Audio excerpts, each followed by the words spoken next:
Two, one. Good morning and welcome to this is the third episode, right, Mamika Rabo? 2.5. It's 2.5. Oh, it's 2.5. Okay. Yeah. So it's episode 2.5. I think part two was born from last week after the conversation just picked up and we didn't have enough time. So we thought, hey, let's bring it back. And the dad who has been commenting a lot and had a lot to say is now on screen, and another one is going to join us a bit later. Didi Gorney, welcome. Good morning. Welcome for having me. I'm looking forward to taking this conversation further. Oh, yes. Awesome. And I think just to get to it, so last week, this was one of the comments that you had posted that when referring to a more father-friendly country, we can look at parents and tots parking instead of mothers and tots parking. Baby changing station in public spaces. I think Mamika Rao was also alluded to that last week, that she's also been trying to lobby others to do the same. Schools need to involve fathers instead of always referring to moms. I can also attest to that. A lot of information from my son's daycare is communicated to the mother, even though I'm still there. I'm very much, active. Yeah. Can I say I was actually questioning the application that they use to update parents. It's called Hi Mama. Yes. No. Yeah. Yeah. So social spaces need to be equal. So Derek Gorney can take us through your thoughts on this. Yes, absolutely. I'm a single father myself, and in my journey raising my own son, I've seen so many of this where our country is not geared for fathers, or it does not seem to be fully geared for fathers. Public spaces. We don't have parking spaces. We feel different if we have to go park on a parking space that says moms and tots. It shouldn't be like that. We see that, and unfortunately, it plays a psychological role because parents, or specifically fathers, that needs to use these spaces, will feel less worthy because why are they excluded? It's probably going to cost less just adding the word parents in there instead of mothers, or it's probably less effort just including everybody than it is to specifically only address one gender. And I think if we can change that, we can change the mindset of young men and boys and young fathers to feel more confident, because I think your confidence definitely drops when you walk into a public space or a mall or into a school and you do not feel completely welcome because you are not recognized. So if we want to improve fathering in this country, we need to not alienate our fathers by doing small little things where they are not, or where they are purposely excluded.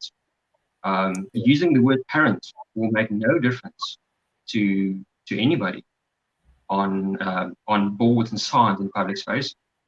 Replacing the word mom with parent in letters will cost the school nothing, or cost organizations nothing. And I think it's little things like this that teach boys from a very young age that they shouldn't be there. They shouldn't be a parent because they are excluded. And I feel it's sad. But then again, I think also in the world that we're living in, this is changing, which is absolutely brilliant news. Young boys can now look at this and say, listen, oh wow, I'm going to be a parent one day. Maybe this parking spot is for me one day. And I'm looking forward to using it. That's true. And I think you're touching on something that Mamika Rabo also touched on last week. Mami, when you were talking about public spaces, especially the toilets, where when you're going out on a date and you're going as a family, your husband can actually take your daughter to a bathroom that is just for you, for him, for dads, or for men. It's kind of very awkward. And he also can take her to the female's bathroom, and then the other one in some places are not even there. Yeah, I think Kone speaking to so many important points. Like I've got my pen and I'm actually trying to jot down. There's so many important elements in what he just spoke about. So I think the biggest thing for me is the psychological effect that it actually has on fathers, and the psychological effect actually ends up influencing the entire dynamic of the parenting relationship between the mother and the father, where you actually find the mother becoming a lot more involved in the child's life, because what the psychological bias is informing the dad is that the parenting role is predominantly for the mom. I mean, if an application is called the Hi Mama app, the dad is already thinking, okay, so this is not meant for me. So then there becomes a loss of interest in what is being fed on this application, because it's not for me. So then that actually can manifest itself in some parental exclusion of the dad, where they can't be as involved because the bias exists systematically that someone feels like it's okay to create an app for children but put it Hi Mama, because we've been fed this misconception for years, which I truly believe is evolving. I'm agreeing with Kone 100% to say that there's definitely a change that is happening, because for one, we're having the conversation right now, which means that there's some of us that are sitting on the sideline and saying, oh, actually, this is not okay. This is not supposed to be looking like this. We are having people lobbying for baby changing facilities for fathers. We are having conversations about changing the mom and tots to parents and tots, because now there is general parenting evolution that's taking place in the space to say, listen, in the older days, it used to be okay for a father not to be in the same room with the mom when they were giving birth. There was a time where fathers shouldn't be involved at all. So we really are recovering from years and years and years of what we knew to be a norm. There's a definite evolution that is happening.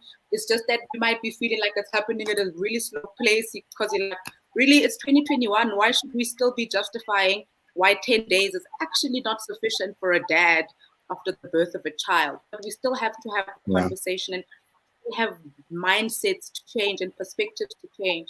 So this is why this is so wonderful that we're having these conversations about it. But the evolution is definitely happening. Yeah, I just remember this quote: "The revolution will not be televised." But this one, I think, when we all I don't believe in saying all. So when we individually take ownership of it, in whatever spaces that we're in, and we keep saying, but I don't see how this is father friendly. It's not father friendly. I mean, think about when you're a single dad and you are going to a mall, in a place where it's not as progressive as others, and when you get there, your daughter needs to go to a bathroom. You are stuck. You basically need to take her to a male's bathroom, and then she sees things which she's not supposed to see at her age. It's really uncomfortable, and those are the things which I believe the sooner we start individually lobbying for a change, maybe the quicker it will happen, rather than saying, let us do this. We need people who will do this. Because then the moment I say, let us, I'm therefore going to say, I'm going to sit back and watch who's going to do it first. If I say we need people to do this, I'm going to be waiting for someone else to start this before then I come on board. And I think that's where things need to change. We need to own this thing as individuals. Absolutely. I cannot agree more. We've actually worked on a solution for this, where we have rounded up, or we are busy rounding up all the public spaces where equality is not not the norm, and we want to start a challenge between these various public spaces and the companies that manage those spaces to enforce equality.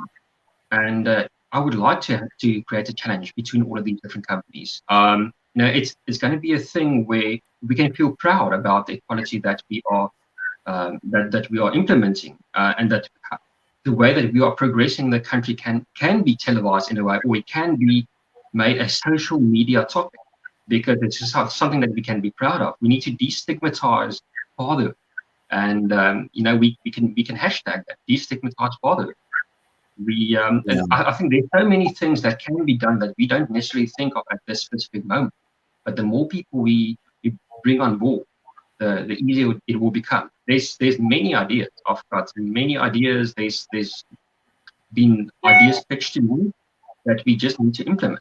And I think we are on our way to do this.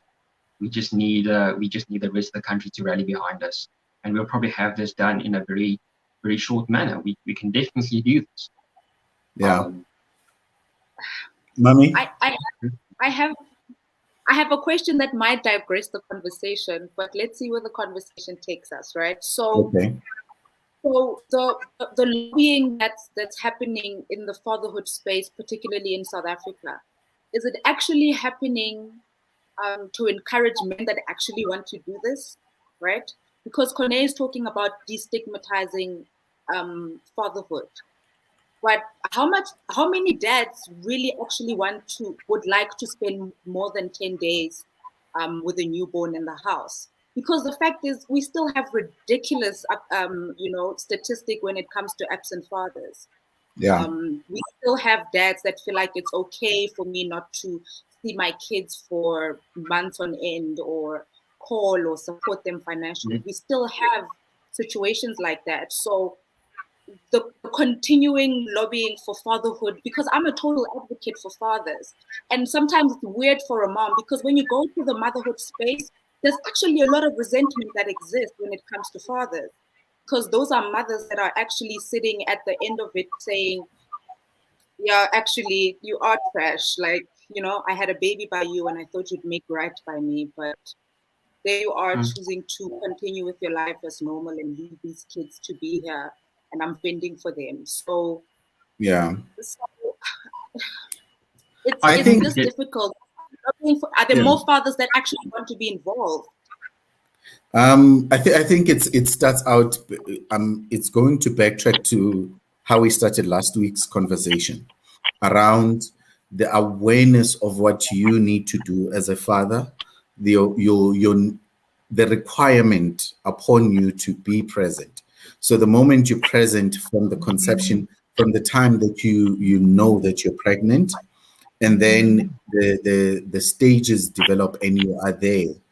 When you are there from that stage, you will know that you need to be there. When we remove the cultural barriers that separate mother and child away from the father when the child is born for those 3-4 months, then the father will realize that he needs to be there. So it's an awareness, firstly, of he needs to be there. That's the second part. That's the first part. The second part is you don't know what you don't know.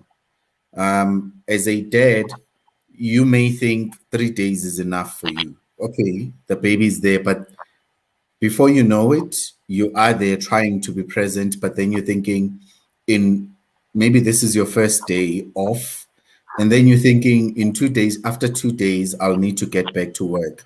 So there's not much that you can do. You're trying to figure this thing out. You're trying to adjust to the sleepless nights and everything. And by the time you have to go back to work, you haven't really done much. And because now you want an excuse not to be awake at night, you are going to use going to work as an excuse. Fortunately, then it's been extended to 10 days, right? With those 10 days, there's a weekend in between. So at least you get more time to be there and you get to adjust. But that's still not enough. Because when you start then being active, you realize there's so much that I can still do. And I think it works between awareness and education and just lobbying for fathers to be there and what to do when you're there. Because sometimes it's an issue of, okay, I'm here. What do I do? Right? Mommy is there trying to figure out the breastfeeding, trying to figure out the baby's eating and sleeping patterns. And daddy's kind of like, okay, I don't know what to do. Tell me what to do. Tell me what you want me to do. And then mommy, out of her frustrations and the pain that she's going through, she's like, you know what, just go away. He goes away, he sits there. The 10 days goes by. He's sitting there and he thinks, okay, 10 days is done. I can go. So it's all about knowing what to do. And another thing that we can do as men is when we know that a fellow dad is now going to be, or a fellow male is now going to be a dad, what we can do is kind of have baby showers for men, which we don't usually have. We actually, I don't know of any. We have baby showers for mothers, but we don't have baby showers for fathers. So that's what we also need. In that baby shower phase session, those dads who are experienced are bringing the knowledge, their wisdom, and everything else into the fore and saying, dude, this is what you need to be aware of. This is what is going to happen. These are the things that you need to expect. Mommy? There's actually diaper parties now. The male version of baby showers for women. That's why I'm loving the evolution also, because now it's either they do a combined baby shower for the mom and the dad, but it's still an idea that's kind of shy. People shy away from the idea of a diaper party because, like baby showers are a female thing. But my friends organized one for my husband when we had our first child. It's like just guys coming together for a braai and beers. Everyone brings a beer and meat and a pack of diapers. So yeah, I think it needs to be more than just. I like the idea of a baby shower because there's, even though it's a party for the expectant mother. When you then say diaper party, it's like party. Our concept of party involves drinking, doing whatever. But it needs to be something more than that. Maybe like a daddy shower, or a daddy baby shower, something like that. Because when we remove the idea of party, because when we say party, we can go in there with beers, braai, and focus on the braaiing, talk briefly about the journey of fatherhood, but not much about the actual braaiing. Yeah. But don't you guys have other ways of doing stuff? Like, wouldn't a braai setup work for you with conversation? Isn't that like a masculine way of you guys chatting in comparison to us with our tissues and crying? Well, I think that's what it needs to evolve to. Bringing our way into a baby shower and making it about equipping the father who's going to go into this journey. Absolutely. I love the word equipping and evolving. I would like to take us back a little bit. If we go look at the past, let's say the World War II era, unfortunately, many fathers were ripped from families because of war and because of many other issues.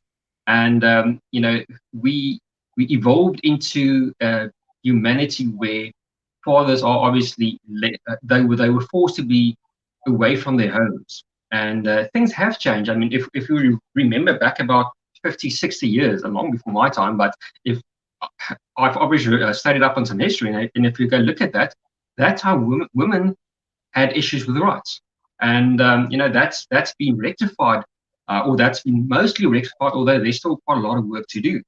But because of the injustices of the past, we obviously sit with various issues that's still being sorted out. And I think that is true with our fathers as well, because that time life was completely different. So we evolved into a humanity where boys are taught to play with certain toys and girls are taught to play with different types of toys, and we are being separated without us knowing that we are being separated into these different categories when we're children. And we kind of teach our boys that we can do not play with these types of toys because it's not meant for you, but actually it is meant for you. I mean, if my son wants to play dollhouse, why not? Because it's going to make him a nurturing parent one day. It shouldn't be necessarily this or that. He can make up his own mind, and he can become his own family man in whichever way he wants. But we shouldn't push people down, or especially discourage children from playing with certain toys. And unfortunately, due to social stigma, this happens. So again, we are telling certain parts of our society that they cannot do this and they cannot do that, and that is happening today. And if we can start changing that, I think we will have more daddy showers, and we will have all of these various things. Because I think, especially with all respect, some of the older people out there will not like this because they were very strict in their ways, and I respect the way that certain parents were strict in their ways. But I think sometimes it crosses generations, or it follows generations, where that way of life is not present anymore. We have the life they lived 50 years ago with the strictness they had there does not exist today. We have a completely different life, a new lifestyle, and society is different. So that is quite interesting. If I can remember, if I can remember my history correct, in the past we used to live in tribes, or in our families were closer together. Therefore, we weren't really separated from our elders. We weren't really separated from influential people, because we all lived together, either in a colony, or in a tribe, or in houses, a small little town. There were no travel or airplanes and trains to move families apart. And because of that, we could always tell stories that our elders taught us. These days, it's not the same anymore, because it's so easy to separate families. It has become the norm. And I think because of that, in the past, we didn't have these issues where we had fatherlessness. I mean, if we talk about 80 plus years ago, we didn't have that, because people couldn't travel so far away. It wasn't so easy to break up a family, because people were just close to each other. And these days, we don't have that anymore.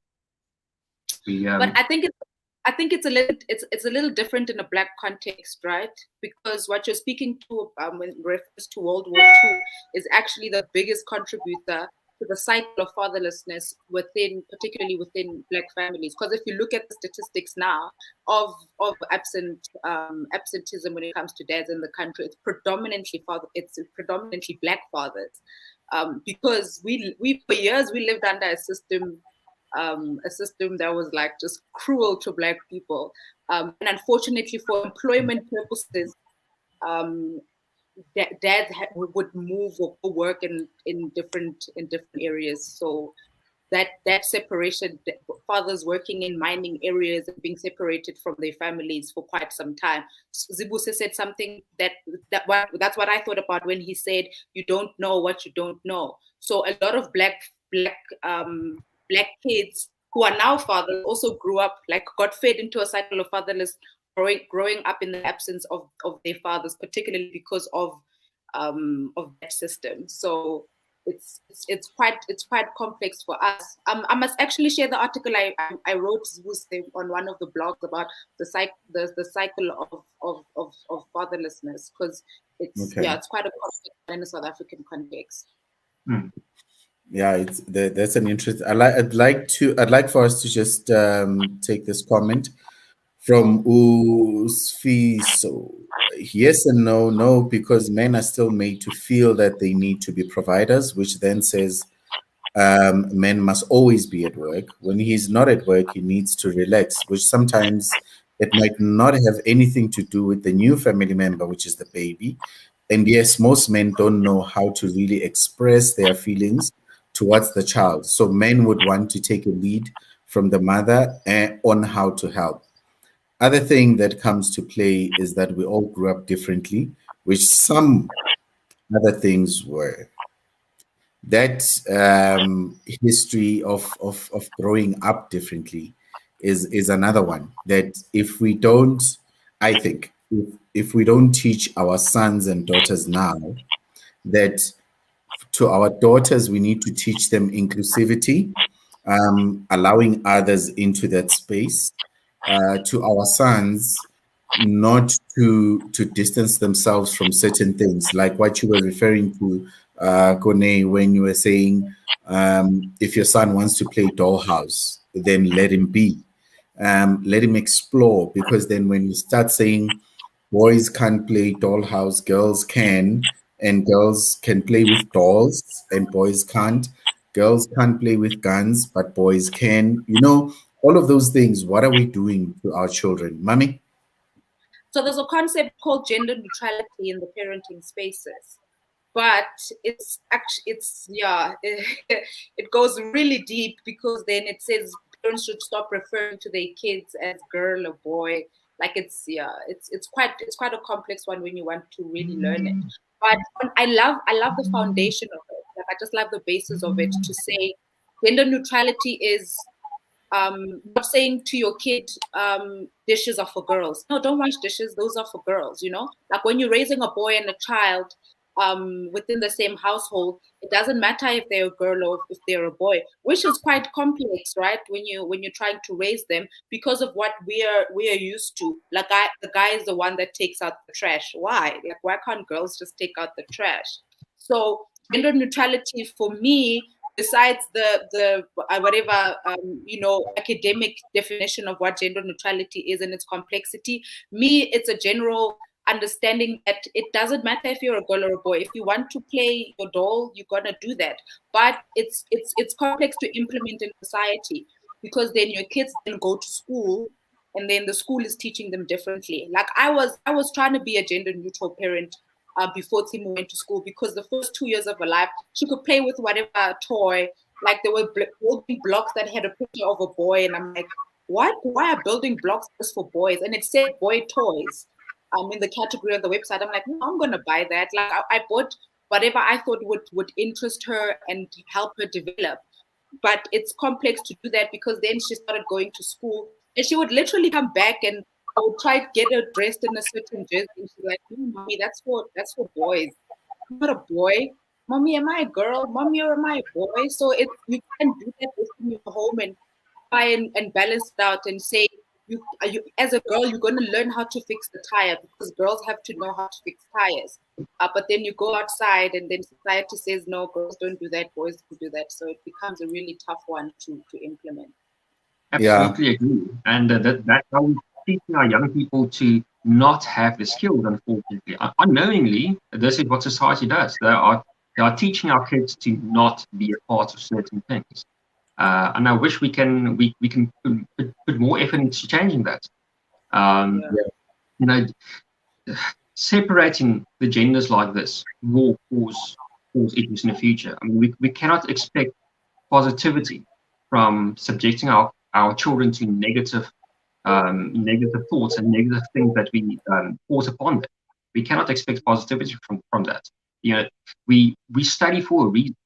Regardless if it's relevant or not, we study for a reason. And if we can teach our children all of these various skills, they can then in the future choose if they need to use it or not. They will at least have the knowledge that is needed in the various events and stages of their lives. But if we prevent our children from learning all of these valuable skills, we leave them with nothing. So we definitely need to invest in our children way more on more issues, regardless of what society tells us. They are our children, they are our responsibility. I'd rather teach my child more so that he can be knowledgeable one day than subject to society's made-up human rules. Yeah. I'd just like to welcome Dedis Busiso Nyembe, who has just joined us now. He was commenting now a lot last week. Dedis Bu, you can unmute and just greet the viewers? Morning, Daddy Zibuse. Morning, Mommy and Daddy.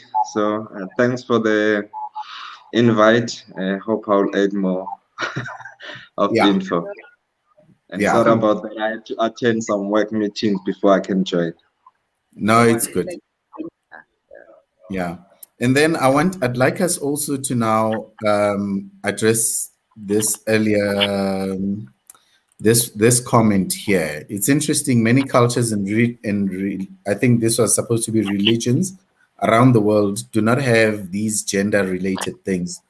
Why is this such a thing in South Africa? Both parents are parents, which I think is what you were talking to, Mamika Rao, that we need to embrace gender neutrality when we raise children.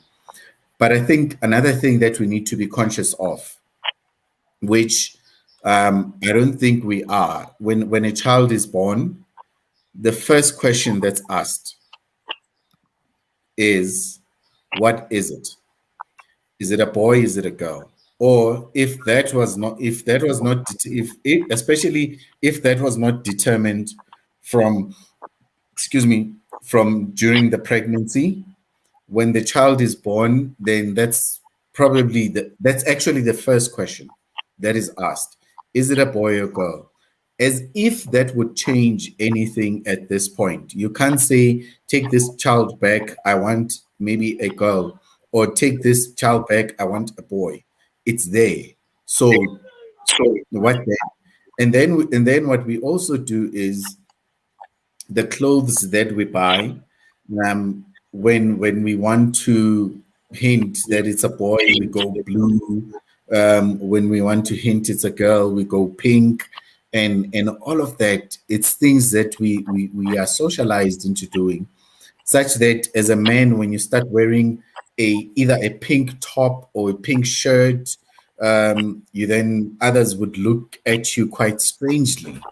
And maybe what I'd like to ask is, why do we do that?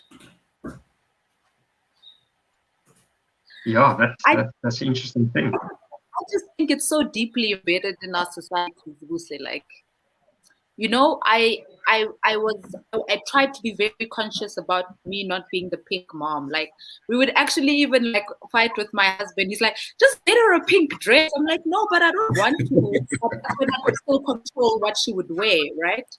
But then for some reason she became the pink girl. Like, she wanted the pink jacket, she wanted a pink toy to play with. And I'm like, wait, I didn't teach you this. Like, I was trying my level best not to make you this person who feels like you have to be boxed within a certain color, right? Yeah. But for somehow she became a pink girl, regardless of what I've been like attempting to do for a couple of years of her life.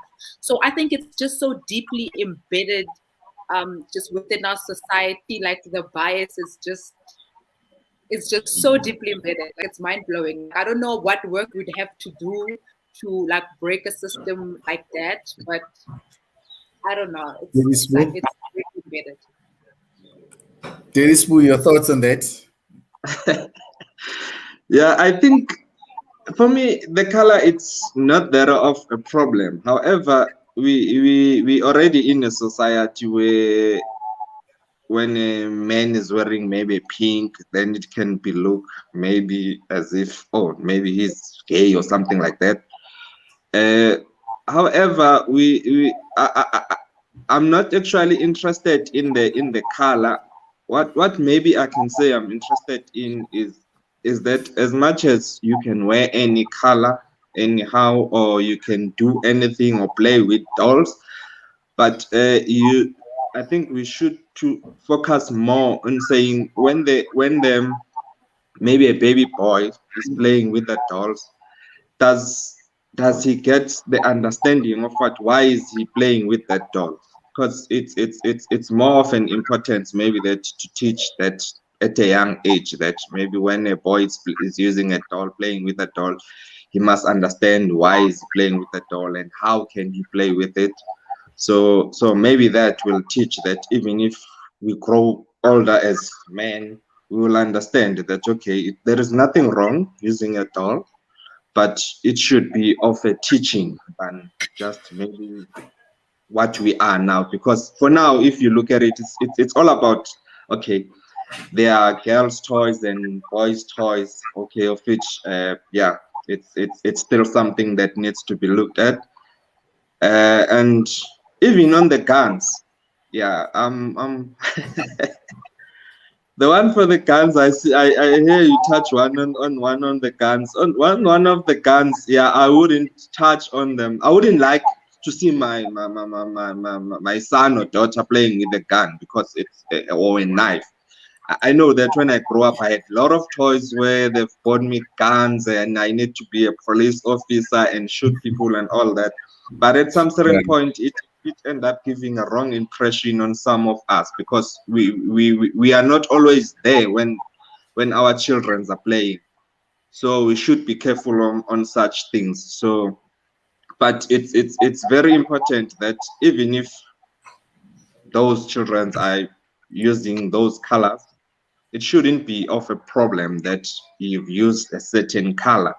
But one thing for sure, I know people tend to be attracted in a certain color, whether young or old. I know even myself, I have some certain color. I can make an example. Mostly when I go and buy a car, I'm more interested in a white car than any other car. So I think mommy shouldn't be that, according to my understanding, she shouldn't be that worried that a child has just chosen to have a pink color, because for me it's like everyone has that thing of I like this color, such that at some certain point, if you can get into my house, you will see like maybe mostly brown and light brown colors, and I think I'm attracted to those colors. So yeah, for me it's not of that much of a problem, but it should be more of a guidance on how to use those things. So yeah, that's what I can say. Okay, Mami Karau, I can see you burning. I love it when you do those facial expressions. Corne, I'll come back to you. I don't know, man. Like the odds of a little girl choosing pink. The thing is, I've seen how choked she gets when she's on the phone. Like it looks like she's like proper getting hypnotized when she's looking at the phone. And I'm very wary about the kind of content that kids, can access. But even there, the content that look a lot more appealing to kids are promoting a particular kind of toy or particular kind of color. So that's why I really believe in how like systematically embedded these biases are in our society. But you're right. She will grow up and have a different preference based on who she is, and fight what the system is telling her about herself. So we'll keep doing our work to try and teach her that she doesn't have to confine herself in a certain feminine color. Terry Corne.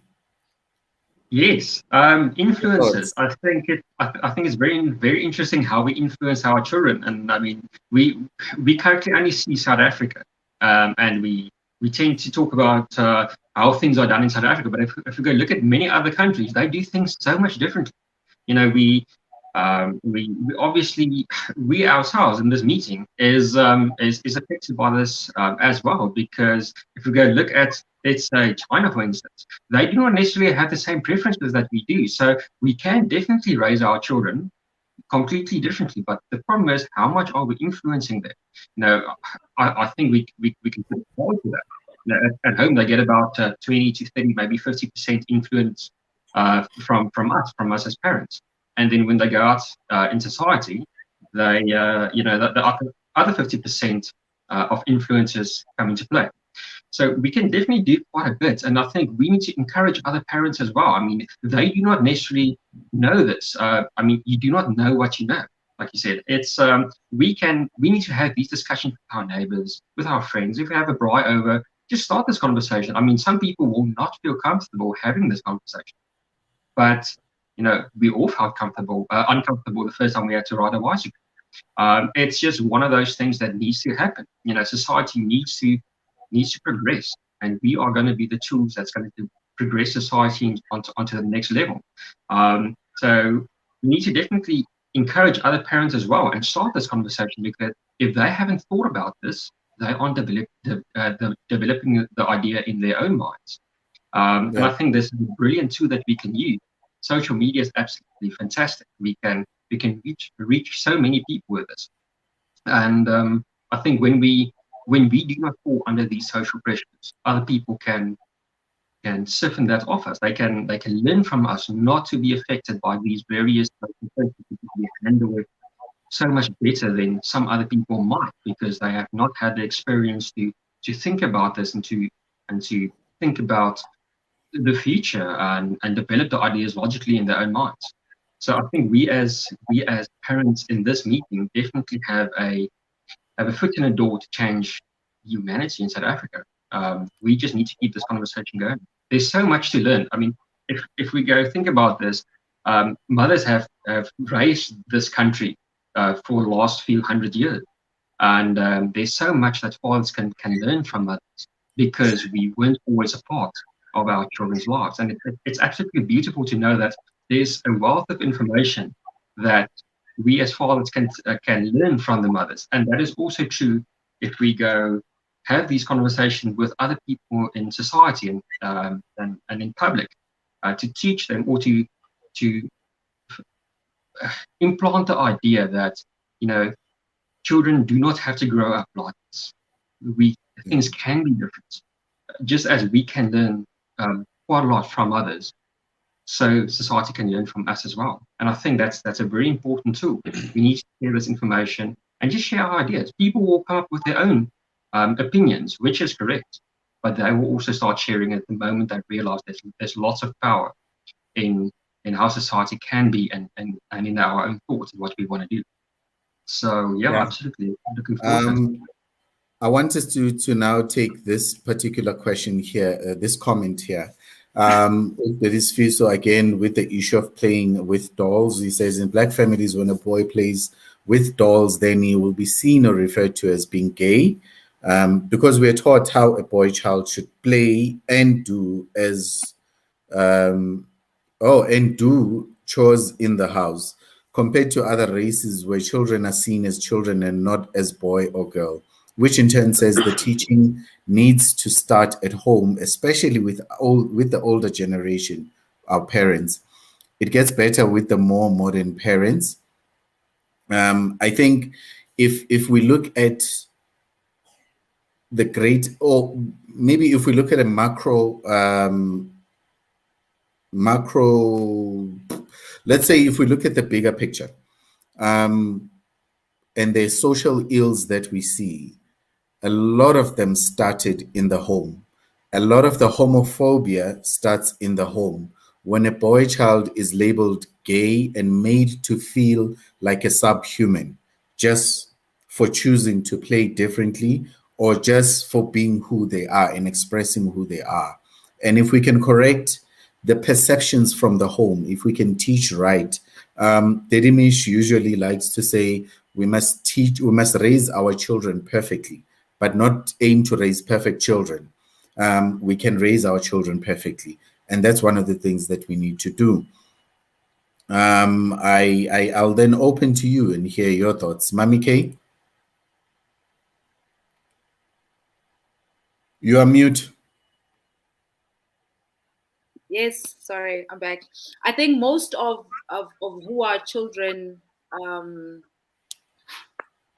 become is very is because of the source of the teachings in the household, as well. Like as much as society also has an influence, like Corne was saying, we also have a role to play in that.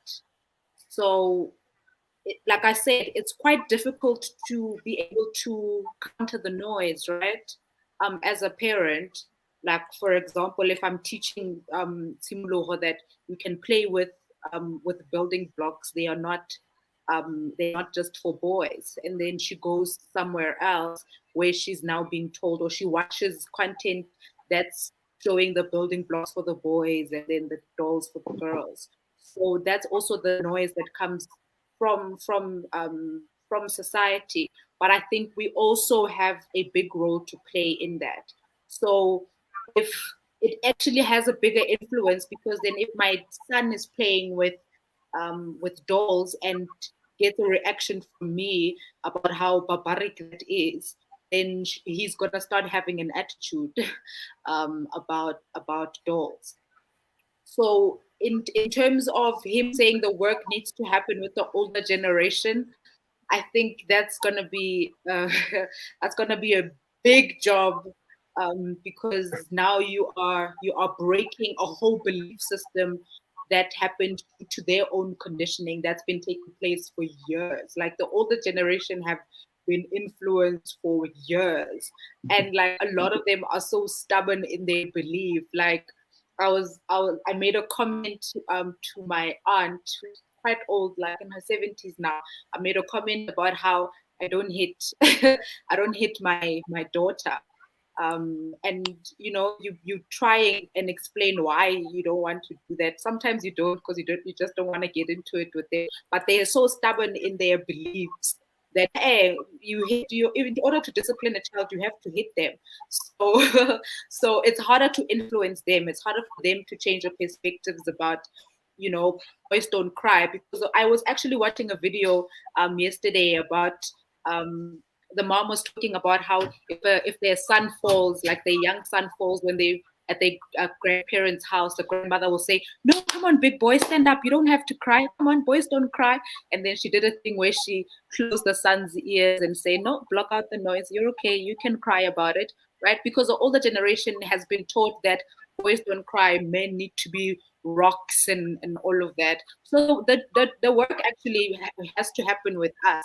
We are the ones that have to break the cycle for our children, where if Gogo is telling him that boys shouldn't cry, then you should be able to counter the noise and say, "No, babe, Gogo has her own belief, but it's okay for you to cry." And you have to create that relationship with them where they trust you enough to be able to believe you that boys do cry. So the work does lie with us as the modern parents to firstly break that cycle, because it's been going on for so long. But we actually can break the cycle and then start teaching our children differently, that you can play with your doll. And I'm talking predominantly in the Black culture, because you're right, that's where a lot of these misconceptions also lie. A friend of mine was telling me, she's Afrikaans. She said even in the Afrikaans culture, it's also, boys play rugby. Boys play the rough sport. That's the Afrikaner culture. Whereas in English culture, it's a lot more lighter and a lot more flexible in terms of genders. I hear from like English and Afrikaans people. So so the work really does start with us now to break those cycles, because we've already identified that that's not how we want to raise our children. So now let's start doing it differently, so that we can now influence the next generation, so that they don't have to go into their parenting still having the same conversations about how boys don't cry when they actually should. Because if they don't cry, then they grow up and be angry, and then they beat their wives and their children. And then that also feeds another cycle of men not being able to express. So the work is with us right now. Yeah. And maybe, okay, let me take maybe a minute or two for Corné and Sue to just share their thoughts. I would like to jump in there regarding, the boys not crying. We can only know what we know. And unfortunately, many men, and not necessarily just men and boys, but many people are raised without empathy and sympathy. We cannot teach ourselves empathy and sympathy as easy later in life. Society requires empathy and sympathy. I mean, this is something that we lack in our modern way of living. And if we do not grow up with empathy and sympathy, we do not know how to receive it. We do not know how to dish it out to other people. It makes us more difficult, or it makes life for us more difficult, because we cannot do the basic things that's needed to raise a empathetic or sympathetic family. And if a child falls, a boy falls, and they get hurt, they need that empathy and sympathy. You know, they'll need that one day for their children, because their children will also get hurt or get into little accidents. So if we prevent the transfer of the psychological skills to feel hurt or show empathy and sympathy, we won't be able to instill this into our children. So I know a lot of people do believe that, you know, men should be hard, but do they really? Do we really live in those times where people need to be hard? I mean, I cannot really think of a space unless it's a sport where you need to be a rock hard person. You do not need that. I mean, our law doesn't support that. You will get your children into trouble if you raise them in a rock way manner or in a very hard manner. We obviously raise our children in a way. In the past, we raised our children in a way where they shouldn't cry. They should only do this. They should only do that. Which is a rule that doesn't exist anymore. And if you now try to live by those rules, you will get in trouble with the law. You cannot just go and defend yourself. You cannot just go and sort people out, because it's not how things should be done. Yet we are still teaching our youngsters to act this way, because they need to stand up for themselves and defend themselves, which is really not needed. I think this is also true for many parenting lessons that's been taught when we were young. We just cannot continue doing that anymore, because we are unfortunately sending our young people into a world where those rules just do not apply anymore. Definitely something that we need to look at and raise our children more empathetically and sympathetically. Dedisbu, quick one from you. Okay, thanks, Dedisbu. Yeah, on my point, maybe on this one, for me, it's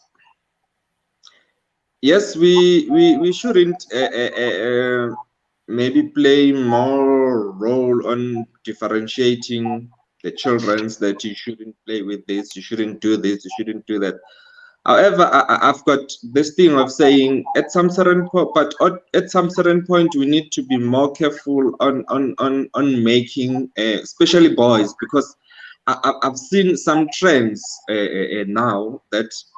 So at some certain point, we because of us trying to make this thing work, that boys and girls should be raised the same and all of that. At some certain point, we end up making boys be more feminine than being boys. You know, they should grow together, understand things the same, play the same.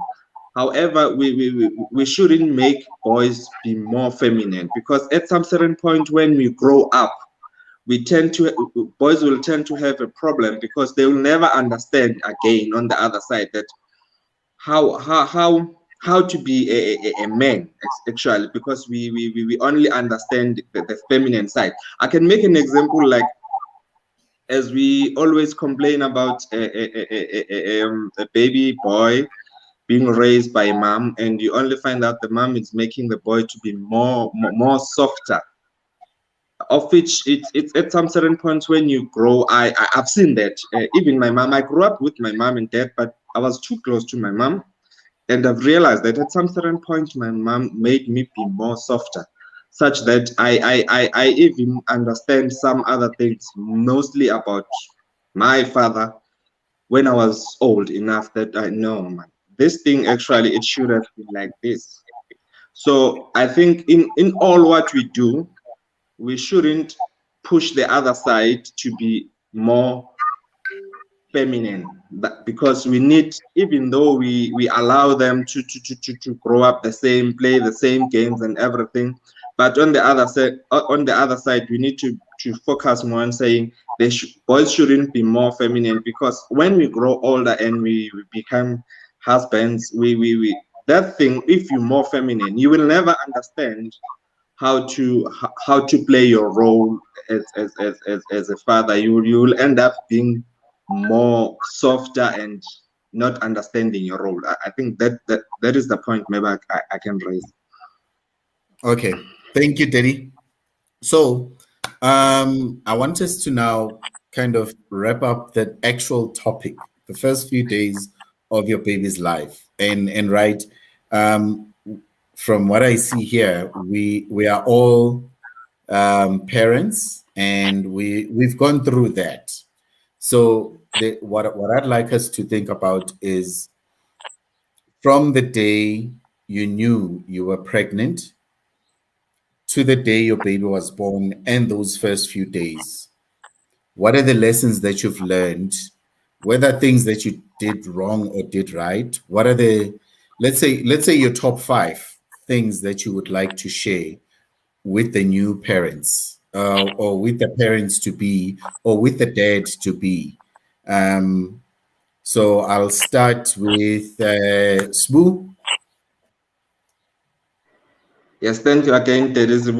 On my side, actually, I was lucky on that side because I was the firstborn. I'm the firstborn at home, so all the other children at home, they grew up in front of me, so I've learned a lot from them. Anyway, I became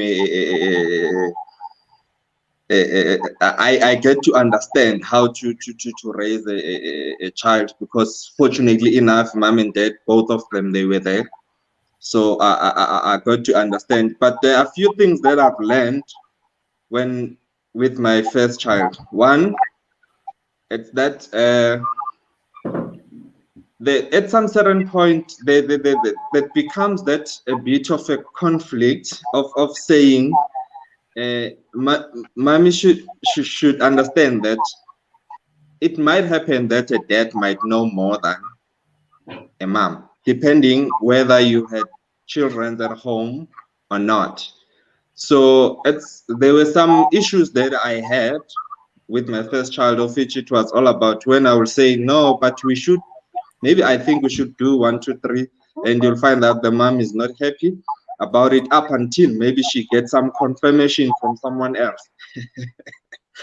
So it's one of those things that happen. And on the other side, even if you are a dad and you know that you know more than the mom, you shouldn't like be sort of forced like, no, I know this thing, this is how it works. You should be working in a team and be able to bring it in each other, to make each other understand this is how things will go, and this is how maybe you should be taking each step and teaching each other to understand that how to raise your child Okay. as they grow. So that's what Must I've learned.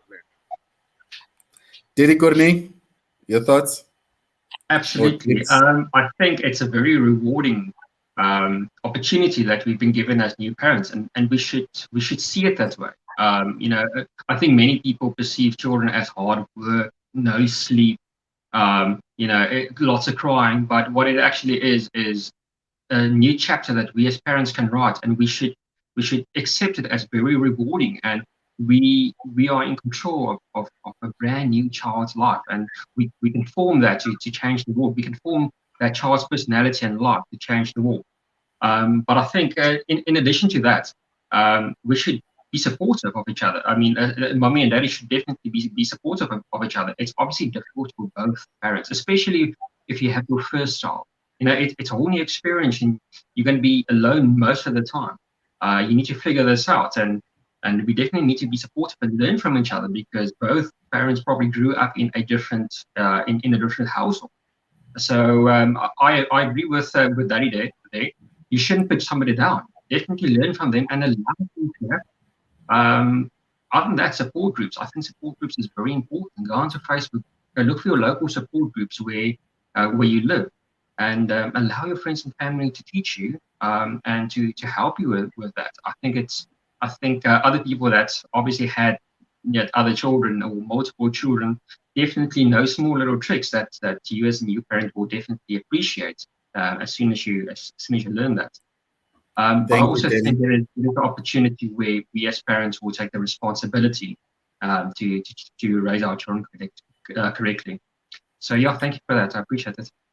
Thanks, Teddy. So for me, my quick tips. So the first one is, from the moment you know that you're pregnant, Be there, be involved, do your best to be there. Secondly, it's the pregnancy is not going to be an easy journey, but stay the course. When the baby is born, make sure that you are there, make sure that you are present, make sure that you get yourself educated, that you know what is expected and what to do when the baby is born and after the baby is born. And when the baby is born, learn to just allow yourself to learn from those who've done it before. If you've done it before, remember that each child is new and they come with their own behaviors. So learn their patterns, learn their feeding patterns.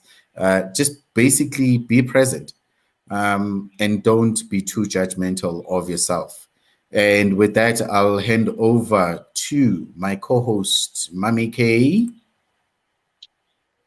Unmute. Yes, I'm here. Okay, so these are wonderful gentlemen. Thank you so much for engaging with us on this conversation. So my tips, number one, it's okay to not know what to do. We still have 4-year-olds, and on most days we still have no idea what we're doing. So in the first few days, you're still trying to figure out this new human. So don't feel bad about having no idea what you're doing. So when you don't know what you're doing, it dumps onto two. Say reach out for help. You'd be surprised at how many people actually would like to support you, but are actually waiting for you to send them a signal that you need your help, because we're very vulnerable in the first few days of our child's life. So people don't want to feel like they're invading in your journey, but just reach out for help. Parenting is very unsupported, but we can actually reach out for support from people like your Cornays, from your Karabos of Black Mom Chronicles, your dad's in the picture. There are people that actually would like to support the journey of parenting. So reach out to them in your tougher days. And then in the first few days, also stay connected. Maintain your eye contact with your child and your partner. Keep them close. Do skin to skin. Put them against you. Don't underestimate the power of physical presence, because it communicates way more than anything you'd ever imagine. I mean, the child was physically a part of the mom's life for 9 months. So that physical connection is so important. So don't underestimate it. And then form a partnership with the mother and the mother and the father need to form a partnership, and the partnership needs to be based on communication. I think it's very important to communicate our expectations, because we often think that the dad should know what they need to do. That when I've breastfed the baby, you're supposed to burp them, but sometimes they don't know. Sometimes the dad is sitting on the sideline having no idea how to help you, because the journey has predominantly been yours as the mom. So the partnership really needs to be based on communication. Communicate. If the worst you can get with asking is a no. But ask them, when I'm breastfeeding, can you help me do this? Hey, I'm doing this, can you help me do that? Because otherwise it leads to a lot of resentment that makes you feel like you're doing the job on your own, in isolation, and stuff like that can easily lead to postnatal depression. So it's very important for us to reach out for help, not only outside help, but within the household where you live as well. And those are my tips. Moms, dads, uncles, and aunts, thank you so much for joining us in episode 2.5 of our webinar. I'm so glad that the conversation managed to grow. It started off as just me and Zibuse co-hosting this together, and last week the conversation really grew to a point now that we have 2 more dads. So we appreciate your presence here with us today. We're really glad that you guys were able to be part of this conversation to just grow it. Because it really shows that there's a need for more conversations, because that's how we change perspectives, and that's how change takes place. So I'm really glad. Please check us again next week for the official episode 3. This is not the official episode 3. The official episode 3 is happening next week. But from myself and Ubuse, happy Wednesday and have a productive day. Goodbye. Thank you.